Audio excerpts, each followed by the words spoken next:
Today we are revisiting Häagen-Dazs Belgian Chocolate because somebody mentioned it in the comments and I love it.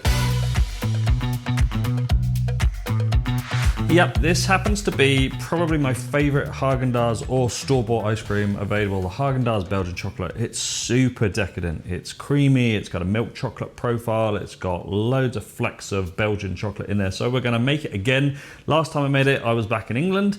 This time I am in Canada, so let's get on and make it. The most important ingredient in this is your cocoa powder, and I happen to find the exact flavour profile in this. This cocoa powder gives you an identical flavour to the Häagen-Dazs Belgian chocolate. I get this in the UK and I get my family to bring it over. I haven't seen it in North America, but it's worth, if this Häagen-Dazs Belgian chocolate is your favourite flavour, it's worth importing it from Amazon. So find it, order it. There must be some other ones out there that have this flavour. It's a milk chocolate profile cocoa powder, okay? That's super important. Don't use a dark chocolate profile because it will not taste the same. It will still taste good, but this is an exact replica of the Häagen-Dazs Belgian chocolate we are going for. Please make sure to like this video, really helps YouTube know that people want to watch it and it will help the channel grow more. If you like ice cream, also make sure to subscribe to the channel. This is a 2-litre batch, so halve it if you want, do what you need to do to make it in the size tubs and containers that you want, but we are starting off with our cream, which is 840 grams. I'm using 33% whipping cream. You can use heavy cream, that is absolutely fine.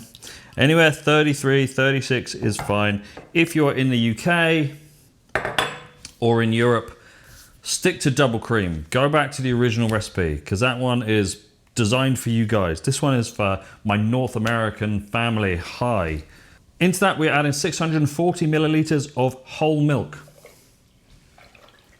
Into that, we are adding 215 grams of sugar. 20 grams of this is vanilla sugar. If you don't have vanilla sugar, make the whole thing normal sugar and add a teaspoon of vanilla extract. 100 grams of skim milk powder. 107 grams of dextrose. The amount of dextrose is important. Don't go messing that one up. If you're going to use a stabilizer, add it into your sugar or your dextrose.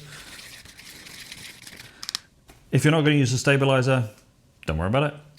In that goes, and stir it together. Right, with that stirred together, we are not going to add our cocoa powder just yet. We're going to get this on a hob and get this warming up. It's better to add cocoa powder to hot liquid. So we're going to get up to 50 degrees, which is this in Fahrenheit. And then we're going to add our cocoa powder and whisk it in. Right, we're up to 45 degrees C. This is the perfect time to get our cocoa powder in. Right, with that mixed in, you're still going to find some lumps at 45, 50 C, so don't stress about it. That's going to go back on the hob now and heat up to 85 C because I'm using a stabilizer. If you're not using a stabilizer, you still need to get it up to about 60, 65 C to make sure that cocoa powder is fully dissolved. Cocoa powder doesn't actually dissolve in liquid, it just breaks apart into individual particles and it looks like it's dissolved. That's why when you make something like a hot cocoa, the cocoa solids actually sink to the bottom. That's very normal, just stir it back up. To a degree, you get that with ice cream as well, and that's why you generally add emulsifiers and stabilizers to chocolate ice cream to try and stop that happening. All right, there we go. We are up to 80 C. Perfect temperature, perfect consistency. Let's get this in a container. And I'm gonna let this relax on the surface for about 10 minutes. Then it's gonna go straight in the fridge overnight.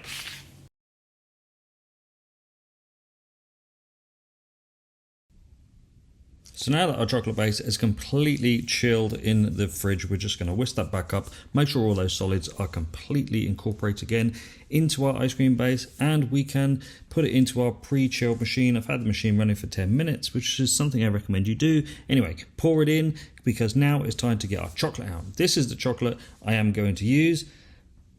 Calabo dark chocolate. This is a 70% chocolate. I recommend you go for this one if you can. Over here in Canada, they sell it in Safeway, but you can buy it basically anywhere. Right at the end of the churn, you're going to take a spoon and just load in some of your chopped chocolate pieces. That's really difficult to say.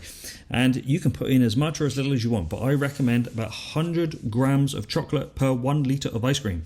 Now it's just time to dish it up because I am super desperate to try this, but it does need to go back in the freezer to properly harden off for a minimum of 5 hours, okay?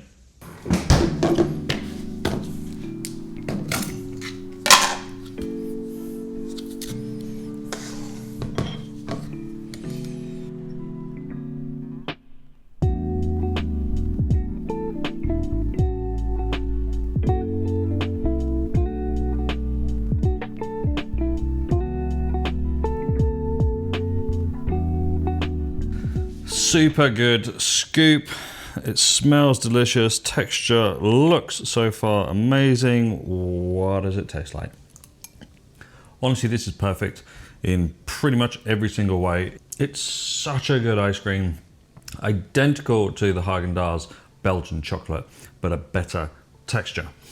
And it's super easy to make. There you go. I'm gonna say, again, track that down, this cocoa powder. If you like Häagen-Dazs Belgian chocolate and you want to make it exactly at home, you need that. You can do some other things with this as well. So obviously we've got a standard Ninja Creamy and Ninja Creamy Deluxe. You can use your leftover chocolate. You can spin that in there. You can use coconut. So you've got a milk chocolate coconut. That would be delicious as well.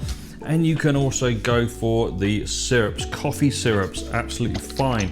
Go for the higher sugar ones because you don't want them to freeze solid. This one, the Amarena Fabri, this brand is the best syrups on the market, hands down. So that super nice cherry swirled into a Ninja Creamy tub of this chocolate ice cream base would be amazing. Anyway, thanks very much for watching. Don't forget to like and subscribe. If you want to know about the sciencey side of this recipe, head over to Patreon or become a YouTube member. I upload now all the important scientific info on there. I'm going to eat the rest of this tub, and I will see you next week when I make this Häagen-Dazs key lime pie, but we're gonna do it better than they have.